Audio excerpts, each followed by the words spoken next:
안녕하세요. 돈으로 유세 부리는 시어머니한테 진절머리가 나서 남편을 차버린 30대 여성입니다. 남편하고는 지인의 소개로 만났는데 당시 저는 회사를 다니는 평범한 직장인이었고 남편 역시 저와 마찬가지였어요. 다만 차이가 있다면 저는 사무직이고 남편은 생산직이라서 회사 자체는 비슷한 수준이었는데 남편이 저보다 연봉이 높았지요. 그렇지만 막상 결혼 이야기가 나오면서 서로 돈은 얼마나 모았고 그런 걸까 보니까 이제서야 말이지만 빚 좋은 게 살구가 딱 저희 남편이었네요. 저는 그래도 친정부모님이랑 같이 지내면서 회사 생활을 했기 때문에 매년 연봉의 절반 이상을 저축했던 반면 남편은 사회생활을 시작한 이후로는 시댁에서 나와 계속해서 자취를 했거든요. 그리고 사정이 그렇다 보니 월급을 받으면 거기서 벌써 방세 얼마, 식비 얼마에서 빠져나가는 돈이 상당했다고요. 그래서 저는 결혼 비용으로 1억 넘게 갖고 있던 반면 남편은 4천밖에 없었던 거지요. 하지만 그때 저는 무슨 생각이었냐면 일단 저희가 결혼을 하면 집 같은 경우 적어도 월세로 살진 않을 테니 방세로 나가는 돈이 굳을 거고 식비도 집에서 해먹기 시작할 테니 많이 줄일 수 있을 것 같았어요. 그래서 두 사람이 성실하게 알뜰살뜰 살면 금방 자리를 잡을 수 있을 거란 확신이 있었지요. 어떤 특별한 비전이 있는 건 아니었지만 저희 두 사람의 성실함, 거기서 희망을 봤다고 해야 할까요? 남편이 처음 저를 데리고 시댁에 인사를 드리러 간 날이었어요. 어머님께서는 저를 앞에 앉혀두시고 어머님은 이런저런 질문을 건네셨습니다. 저희 친정부모님은 무얼 하시는지, 저는 학벌이 어떻게 되는지와 같은 남편이 이미 어느 정도는 말씀을 드렸음직한 그런 것들을 다시 물으셨지요. 그리고 저는 딱히 숨길 것도 없었기에 질문마다 성심성의껏 답해드렸습니다. 하지만 친정부모님의 재산이라던가 그런 걸 여쭤보셨을 때는 조금 난처했어요. 그도 그럴 것이 친정부모님의 재산은 친정부모님의 것이지 제 것이 아니기에 별로 관심을 가져본 적이 없었거든요. 그저 친정아버지께서 오랫동안 의류사업을 하시면서 저희 집이 그렇게 어렵지 않다는 정도만 알고 있었달까요? 아무튼 어찌나 어머님께서 꼬치꼬치 물어보시는지 정말 진이 빠지대요. 그래도 일단 이래저래 인사를 마치고 시댁에서 빠져나왔습니다. 남편이 옆에서 저더러 긴장했었냐며 묻길래 긴장도 좀 하고 여러 가지로 신경이 많이 쓰였다고 했어요. 그랬더니 사실 어머님께서는 친정에서 얼마나 도와주실 수 있는지 궁금하셨던 것 같다고 하대요. 그래서 제가 남편에게 나는 도움을 받을 생각이 전혀 없다고 했습니다. 내가 모아둔 돈도 적지 않으니 굳이 손 벌릴 이유를 모르겠다고요. 그러니까 남편이 어머님은 그래도 한 5천만 원은 해주려고 하시는 것 같은데 제 이야기를 들으시면 서운해하실 것 같다나요? 그래서 제가 그럼 어머님한테 내가 모은 돈이 당신이 모은 돈의 2배가 넘는다는 말씀을 드리라고 그러면 해주시면서도 크게 속상해하진 않으실 거라고 했지요. 그랬더니 저더러 어머님 자존심을 건들라는 이야기냐고 남편이 살짝 발끈하는 거예요.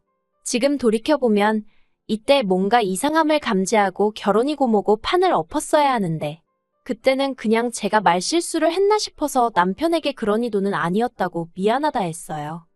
그리고 남편 말대로 며칠 뒤 어머님께서 당신이 저희 결혼에 5천만 원을 보태줄 건데 저희 부모님은 어떻게 하실 건지 여쭤보라며 연락이 왔습니다. 그래서 저는 남편에게 했던 말 그대로 전했어요. 친정부모님께는 손 벌리지 않을 생각이라고요. 그러니까 어머님은 그런 건 저 혼자 정하는 게 아니라며 화를 내시대요. 그리고 예단도 해와야 할 거 아니냐고요. 그런데 예단도 사실 생략하려고 하던 참이었거든요. 왜냐하면 계속해서 돈 이야기라 좀 그렇지만 그래도 어쨌든 돈도 제가 더 많이 해가는데 예단까지 하자니 부담스러웠던 게 솔직한 제 심정이었어요. 하지만 어찌나 어머님이 목소리를 높이시던지 당황스러운 마음에 일단은 상의해보겠다고 대답을 했네요. 그리고 친정부모님은 당연히 예단이고 뭐고 필요한 건 다 하라고 하셨습니다. 뭐하러 그런 걸 안 해가서 눈밖에 나느냐고. 남들보다 더는 못해도 남들만큼은 해가라고요. 하지만 결론부터 말씀드리면 결국은 안 해갔어요. 왜냐하면 결혼을 앞두고서 남편이 모았다던 사천도 순수 사천이 아니라는 사실을 알게 되었거든요. 남편에게는 저에게 말하지 않은 마이너스 통장이 있었고 이미 거기서 1,000만 원이란 빚을 지고 있었습니다. 그러니 결국은 3천에 어머님이 보태주신 5천, 총 8천이 전부였는데 단순히 금액 때문만이 아니라 어쨌든 결국 저에게 거짓말을 했다는 게 괘씸하더라고요. 그래서 예단이며 그런 건 전부 다 안 하겠다고 했지요. 친정아버지가 남편 준다며 사주신 명품 시계도 제가 취소시켜버렸네요. 그리고 이 일로 이미 시작부터 어머님과 제 사이는 썩 좋지 못했습니다. 어머님은 남자가 사회생활하다 보면 1,000만 원 정도는 빚을 질 수도 있는 거라며 저더러 밖에 나가보라고 5천이고 1억이고 빚진 사람들이 천지라며 저를 유난스럽다는 식으로 몰아가셨거든요. 그리고 저더러 너는 그렇게 좋은 걸 들고 걸치고 다니면서 예단으로 시애미 가방 하나 해오는 것도 아까웠냐며 짜증을 내시대요. 하지만 일단 저부터 예물 하나 받은 게 없었고 어머님이 말씀하시는 소위 그렇게 좋은 것들은 대부분 친정부모님이 사주시거나 물려주신 것들이었습니다. 그리고 솔직히 생각지도 못한 빚이 1,000만 원이나 있다는데 무슨 좋은 마음이 들어서 명품백을 사드리고 싶었겠어요? 그리고 어머님이 해주시는 돈이 5천이었는데 고르신 예단이 800만 원짜리 가방이었습니다. 그러니 더는 제가 말하지 않아도 제가 어떤 기분이고 생각으로 안 해드렸는지 이해가 되시겠지요. 저희는 결혼하자마자 바로 혼인신고를 하진 않았습니다. 그건 바로 어머님의 반대 때문이었어요. 그런데 지금은 그런 어머님께 감사한 마음입니다. 덕분에 남편을 차버리는 일도 비교적 어렵지 않았으니까요. 시작은 이랬습니다. 원래는 제 돈에 남편이 가지고 온 돈 그리고 대출을 받아서 위치가 서울 외곽이더라도 작은 아파트를 하나 사려고 했어요. 그런데 어머님이 당신 아들이 청약 통장이 있으니 청약을 노려봐야 한다며 아파트를 못 사게 하시더라고요. 그리고 사실 어머님한테 저도 시시콜콜 이야기하진 않았지만 저도 저대로 취직하자마자 만든 청약 통장이 있었거든요.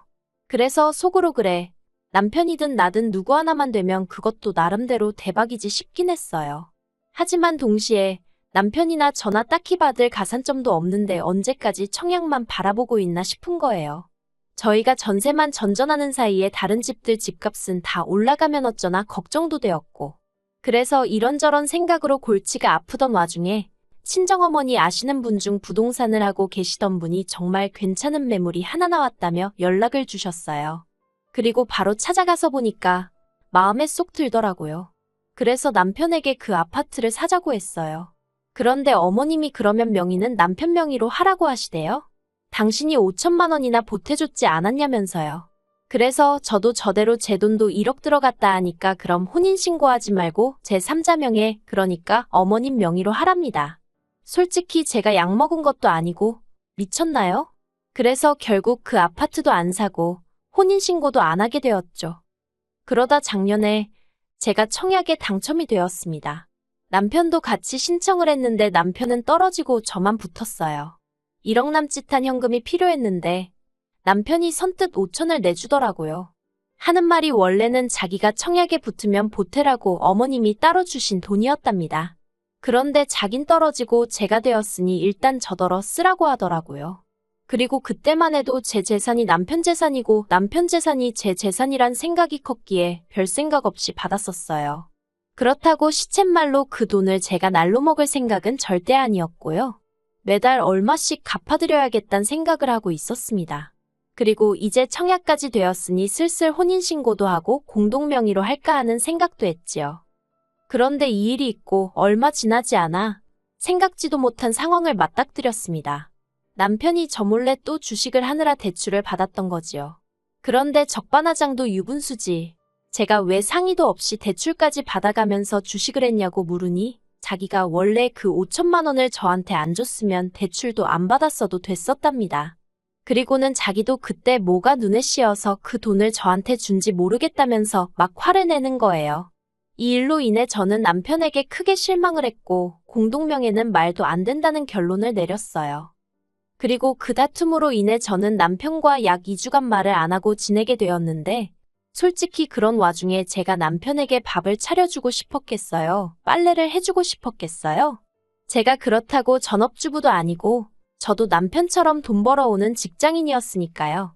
그랬더니 남편이 어이가 없다면서 기어이 시댁으로 가출을 하대요. 솔직히 부부싸움이니 이렇든 저렇든 정면 돌파를 하든 저와 둘이서 풀기를 바랬습니다. 하지만 남편이 시댁에 가면서 상황은 걷잡을 수 없이 복잡해졌고 결국 보시다시피 이렇게 갈라서게 된 거예요. 남편이 집을 나간 지 5일째 되던 날 어머님이 연락도 없이 집에 찾아오셨어요. 그래서 문을 열어드리니 중문이 부서질 듯 밀고는 들어오시대요. 그리고는 이런저런 이야기는 할 것도 없다며 제가 너무 괘씸하니 당신 돈 1억을 토해내랍니다. 그래서 제가 그게 갑자기 무슨 말씀이시냐고, 무슨 1억을 말씀하시는 거냐고 물었어요. 그랬더니 결혼할 때 준 5천하고 이번에 당신 몰래 당신 돈 5천을 제가 빼돌리지 않았냐면서 그거 당장 내놓으라는 거예요. 어이가 없어서 결혼할 때 주신 5천은 저 좋으라고 저한테 주신 돈이 아니지 않냐? 그 돈은 지금 이 집 전세보증금으로 다 들어가 있으니 전세계약 끝날 때 받아가시라 했습니다. 그리고 다른 5천은 빼돌렸다니 그런 말씀 마시라고. 제가 뭐라 말 한마디 한 것도 없는데 어머님 아들이 먼저 쓰라고 준 거라고. 그렇지만 어쨌든 내놓으라니 알겠다 드리겠다 했어요. 그런데 제가 보인 반응이 아마도 어머님이 기대하셨던 반응과는 사뭇 달랐던 모양이래요. 어머님께서는 당황하신 듯 헛기침을 몇 번 하시더니 내일 당장 내놓으라는 어거지를 쓰기 시작하셨거든요. 그래서 전세보증금을 당장 어떻게 내일 빼드리냐고 어렵다고 했습니다.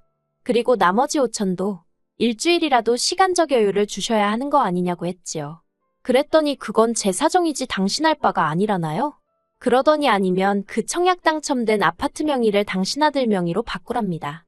그러면 그 5천은 안 받겠다면서요. 한마디로 어이가 없었죠.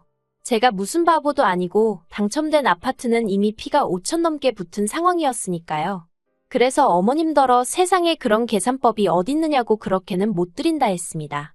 그리고는 전세보증금 중 5천은 전세계약 끝날 때 드리고 다른 5천은 어떻게든 내일 드릴 테니 기다리시라 했어요. 그랬더니 어머님이 또 말을 바꿔서는 내일까지 무조건 1억을 내놓던가 아니면 명의를 바꿔주던가 둘 다 못할 것 같으면 당신 아들하고 헤어지라대요. 그리고 그 이야기를 듣는 순간 머리를 망치로 한 대 맞은 듯 했습니다. 솔직히 남편이 그렇게 돈 가지고 사람을 실망시키고 뒤통수를 쳐도 저는 남편과 헤어지는 건 생각해 본 적이 없었거든요. 그냥 저 사람 손에다 돈이랑 관련된 건 맡기지 말아야겠다는 생각만 했을 뿐이에요. 그런데 어머님이 먼저 나서서 헤어진 애만의 명의가 어쩌고 하시니 도대체 둘이서 무슨 작당모의를 했길래 저런 소리가 나오나 싶은 게 남편한테 배신감까지 들더라고요. 그래서 제가 아파트 명의가 잘 사는 아들 부부더러 헤어져라 마라 할 정도로 중요한 거였냐고 그러면 저도 더더욱 아파트 명의를 포기하면 안 되겠다고 어머님 아들하고 헤어지겠다 해버렸습니다.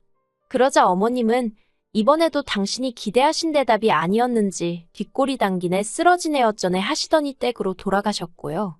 그 이튿날 남편이 집에 들어왔어요. 제가 남편더러 짐 챙기러 왔냐니까 여기가 자기 집인데 무슨 짐을 챙기냐면서 저더러 왜 그렇게 삐딱선을 타냐대요. 그래서 삐딱선을 누가 먼저 탔는데 하고 따졌더니 이혼은 자기 생각이 아니라면서 어차피 우리 평생 같이 살 부부 아니냐며 그냥 어머님 말씀대로 해드리랍니다. 아파트 명의 그까짓 게 뭐가 중요하냐면서 일단 자기 명의로 해주고 그냥 어머님 살아계시는 동안 어머님 말씀 잘 듣고 살면 결국 어머님 재산 다 우리한테 넘어올 거 아니냐며 그럼 그때 그 재산으로 제 앞으로 아파트를 사던지 외제차를 사던지 마음대로 하라나요? 어이가 없어서 제가 남편더러 어머님 뭐 내후년쯤 돌아가시기로 하셨대냐고 소리를 획 질러버렸어요. 그랬더니 저더러 무슨 말을 그렇게 하냐면서 방방 뛰는 거예요. 그래서 제가 남편더러 다 필요 없다고 내일까지 이렇게 다 줄 테니까 그 돈 받고 눈앞에서 꺼지라 했습니다. 당신이랑 나랑 애 낳고 산 것도 아니고 겨우 1년 넘게 살았는데 그까짓 거 뭐 똥 밟았다 생각할 테니까 그 잘난 1억 받아서 어머님이랑 하하호호 즐겁게 살라 했지요. 그랬더니 남편이 저더러 정말 왜 그러냐면서 좀 좋은 쪽으로 생각을 해보라는 입에 침도 안 바르고 씨도 안 먹힐 소리를 하더라고요. 하지만 제가 정말 눈도 안 마주치고 상대도 안 해주니까 지도 자존심이 상한 건지 한 두어 시간 있다가 다시 나가대요. 그리고 결국 그렇게 저희는 갈라섰어요. 이튿날 오전에 친정부모님한테 찾아가 상황을 말씀드리니 바로 1억을 만들어주셔서 어머님한테 보냈습니다.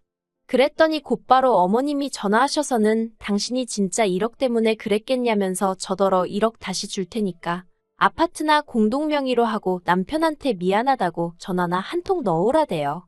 그래서 제가 어머님께 저는 미안한 거 없다 했습니다. 그리고 생각해봤는데 남편은 없어도 되는데 아파트는 없으면 안 되겠다고 막말로 아파트 값이 얼만데 남편이 어느 세월에 그 돈을 벌어오겠냐고 했죠. 그랬더니 어머님이 저더러 괘씸하네 못된 내 돈에 환장했냐? 듣는 둥 마는 둥 하면서 내내 하다가 전화 끊었습니다. 전세집은 집주인에게 상황 설명을 하니 사실 자기들도 계약 연장은 어려울 것 같아서 어떻게 말을 꺼낼지 걱정이었다며 흔쾌히 이해해 주더라고요. 그래서 그 일이 있고 2주 정도 있다가 전세 보증금 다 돌려받았어요. 남편이 결혼할 때 가져온 8천 중 2천은 이것저것 결혼식부터 시작해서 잡다한 거에 썼으니까 그거 빼고 어머님이 땡겨가신 5천 빼고 남편 마이너스 통장 같이 갚았거든요. 그래서 딱히 돌려줄 만한 남은 돈이 없대요. 그래서 하나도 안 돌려줬어요. 그랬더니 남편이 저더러 횡령이네 도둑질이네 하길래 법대로 하던지 말던지 하라 했습니다. 저도 다 믿는 구석이 있으니 그렇게 질러놨지요. 솔직히 저 정말로 남편이 좀 돈 문제로 사람 속을 썩이긴 했어도 사람 자체는 나쁜 사람이 아니라고 생각해서 잘 살아보려고 했거든요. 제가 조금만 서포트해주면 더 잘 될 사람이라고 생각하면서요. 그런데 뭐 그 1억 때문에 사람을 들들 볶는 어머님을 보고 있으니 내가 무슨 영광을 누리겠다고 이러고 있나 싶대요. 그래서 지금 제가 내린 선택의 후회는 전혀 없습니다. 저는 이제 아파트 중도금만 생각하면서 잡생각하지 말고 열심히 돈이나 벌어야겠어요.